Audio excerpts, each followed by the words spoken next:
man, it's crazy. I mean, teams. How much can you cover for the Longhorns? What are they doing? That's true. You know? That's true. It ain't but so many sports unless you start watching lacrosse on the Longhorn Network. Wow. That was a nasty shot he just made. So now it's a 5-point game. It is 55 seconds left. Hawks hold on. That was a nice big shot that Schrader made, too. He called him Hardaway. He called a foul on Hardaway. So now they get the ball back. All right. This game is getting real interesting here, man. I might throw my phone if we end up losing, and then y'all know what happened. That was a flop, man. How y'all gonna call that? That is insane. All right. I think there should be a package that should be put together, even if you don't pay them directly at that point. You know what I'm saying? There should be like a compensation or some kind of package that's put away for them, at least for their future. You know what I'm saying? I mean, if you want to do it that way, but at least something. Yeah. You know what I mean?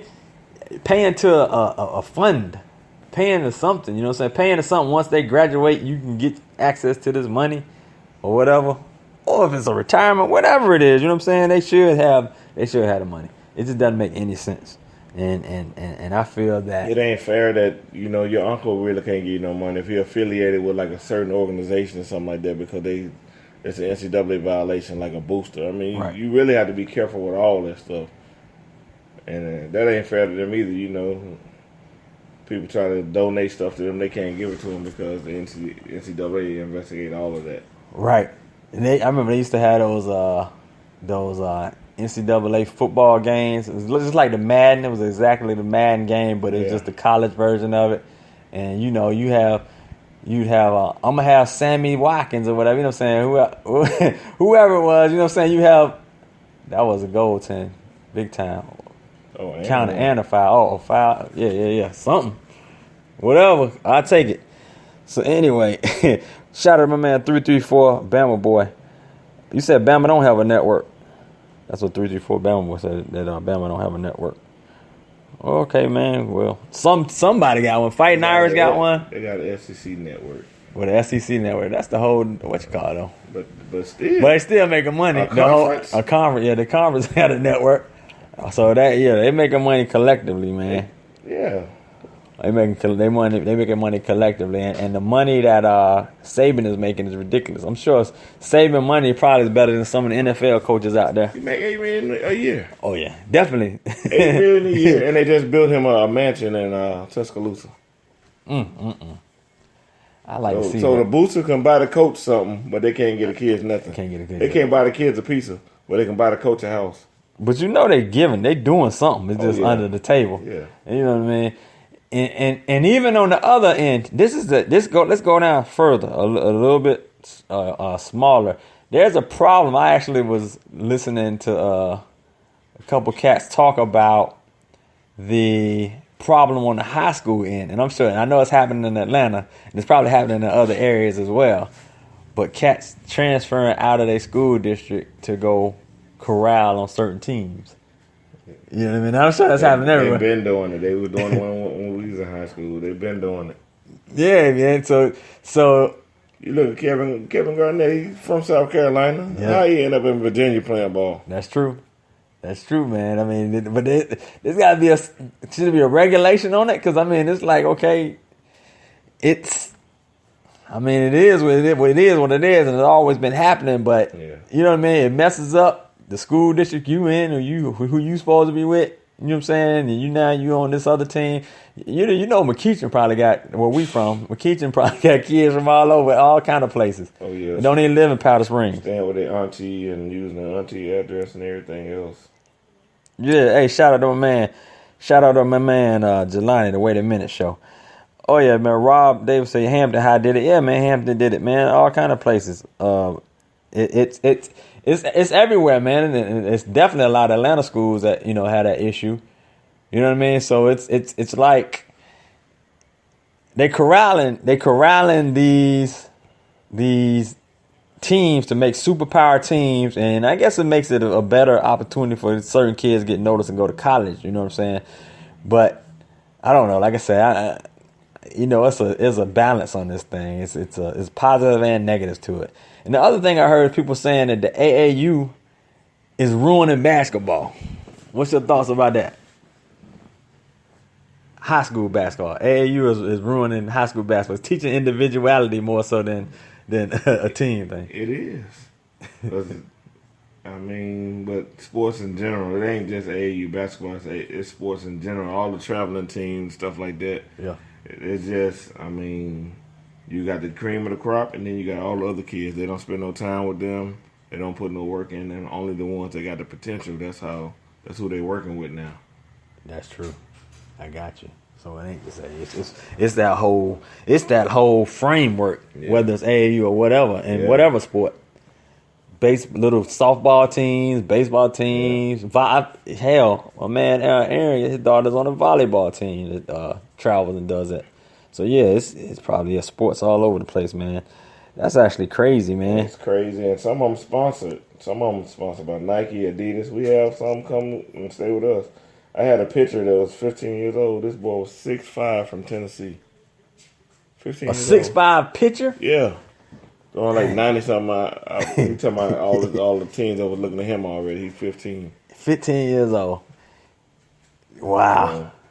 That's crazy. Once you're a talent, they just come for you, and Yeah, we were just talking about this sports facility up here in northern Georgia. What was the name of it again? Lake Point. Lake Point. So I looked at it online, and it's a huge sports complex that has, all of the different, all of the traveling teams and all the tournaments and everything go there. So I saw baseball, I saw basketball tournaments there.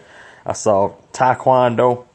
So they're trying to build a huge sports complex resort in Emerson, Georgia, which is right outside of Cartersville, right up a couple exits past Barrier Parkway, Kennesaw. So they actually are building this huge sports mega complex that'll take care of everything sports related. Like, you just come in town and this is the destination to be. And man, I find that really highly interesting. Yeah, man. And you say you already saw people that have been going there, right? Yeah.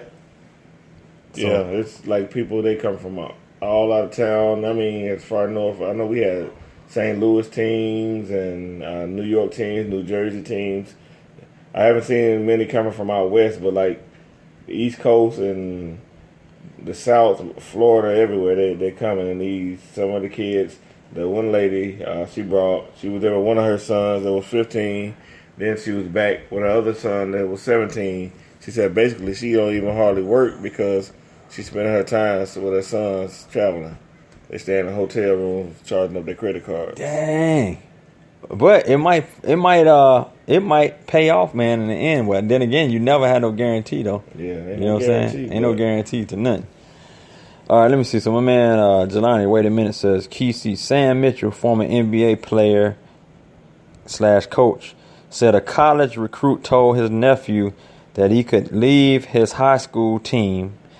He had an issue with his high school coach because he was being judged on his AAU performances anyway. Yo, see, that is crazy right there. That's bananas. That is crazy. You know what I'm saying? That's real crazy. Ah, man. That's the world we in, man. Yep. So Sly said, Vince, those kids had some tournaments the same weekend as some state championships. Yeah, man. That's the world we in, man. It's like if you ain't got the money, you know what I'm saying? Because think about it. You got a kid in high school, he's a receiver or he's a defensive back, and it's like you trying to have your son shine over the rest of the country. You know what I mean? It's like you got to track these scouts. These scouts ain't coming to that high school per se. So it's like, what do you do? That's when all these other things have come out here. But now it's money. You know what I'm saying? Now it's okay. What kind of money do you have to get your son out? You know what I'm saying? Out above the rest. And I guess that's where AAU and all the other type of stuff come in. And like I said, all this stuff is just accentuated, man. And it's ridiculous. And I'm sitting there thinking about it. It might be the same thing academically. You got all these other things that you can join or whatever to help you get scholarships. And man, it's just the world we in, man. It's the world we in. That's what they pushing, man. That's what they pushing for, you know. These kids, they it's a lot for them to be doing, man. And, you know, academically, Is it stressed out for them to be traveling that much and be gone all that time and still be focused on home and school when you? Because some of them are gone every weekend. That's true. Some of these AAU teams, they be all over Florida, Georgia, wherever they can go to play, wherever the tournament said they go there. So that's a lot of wear and tear on the parents too, because ain't none of this free. They still sponsoring them. Then they got to feed them, make sure they got housing. Yeah. I mean, you know. That's rough, man. But at least they got them out in something, man. Yeah. That leads to my next topic here, man. You know, we got some kids here that don't care, man.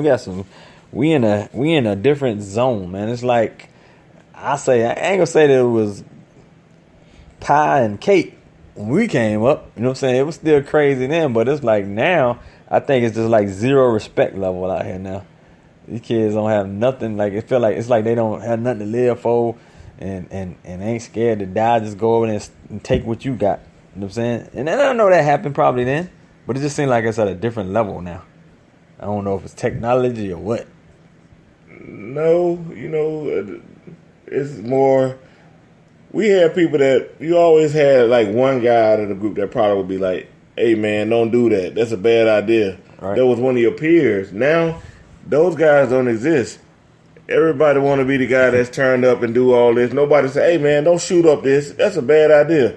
"Hey man, don't go in there and rob this. That's a bad idea." You know, they don't have that voice with the young guys no more. No, they amongst them, don't nobody talk like that. Everybody the turn up guy. Yeah, everybody want to be the one that they can prove that they bad.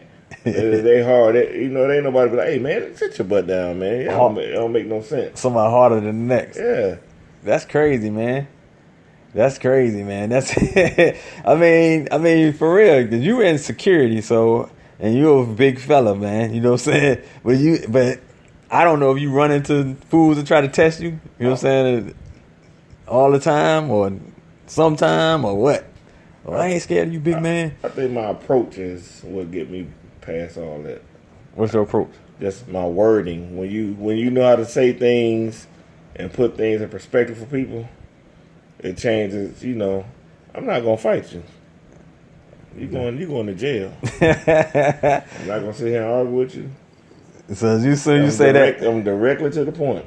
So you say that as on, right? Like, okay, my bad. You can think I'm a sucker or sell out or whatever, but you do anything that you ain't got no business doing, you going to jail. Hey, you like half a call away from Cobb County coming up. I tell them, you got about 5 minutes to get off my property. Dang. No, zero tolerance. You got to have it. It works. Now, I'm because the headlines, man, are ridiculous, man. Some of the stuff that's going on, especially down here where we at in Metro Atlanta, the headlines of some of these kids, the boldness of just, going and kicking in folks' doors and rolling up in their house, you know what I'm saying? No idea who's in the house and what they got, you know what I'm saying? Because, you kick in the wrong door, you're going to be met with a flurry of bullets. And that has happened already this year a couple times, many times, you know what I'm saying? But it's like they don't care. Well, I told you we had our police meeting with all the police and all the hotel managers and all the crime prevention people in the area. Yeah. This is a group of kids from Atlanta. I forgot what part they were from, over there by Bankhead somewhere. Yeah. The lady was basically sending her teenage kids out to commit robberies and stuff like that. Whoa. What lady? They mother. They mama sent them out to commit the robberies? Yeah, she had a 15-year-old, a 16-year-old, and an 18-year-old. And the 15 and 16-year-old are the ones that end up killing that guy in Atlanta. Oh, damn. They killed the guy at the store that was trying to stop them from doing something, breaking in the car or something like that. Yeah. I don't know if you remember that story. That's crazy. But these are the same ones that was out here terrorizing the county, breaking all these cars. All of them, the ones that happened in Cobb County, a bunch of break-ins, right? Around the hotel and stuff? They got videos of them riding around with guns in the car, smoking weed and everything. That's crazy, man. Yeah. And the mom. 15 to 16. But the mom was putting them on. Mom told the cops, how else, I got to pay my rent. How else we going to make money? Man. I was like, they should get her for neglect. Hey, man, you were right about that, man. But you know what? That's just one story. It's probably many stories like that. I'm sure. It reminds me of, I don't know if you watched The Wire, when they had, what's my man, Naaman's mom was like, that was Weebay's baby mama. She was like, Naaman, you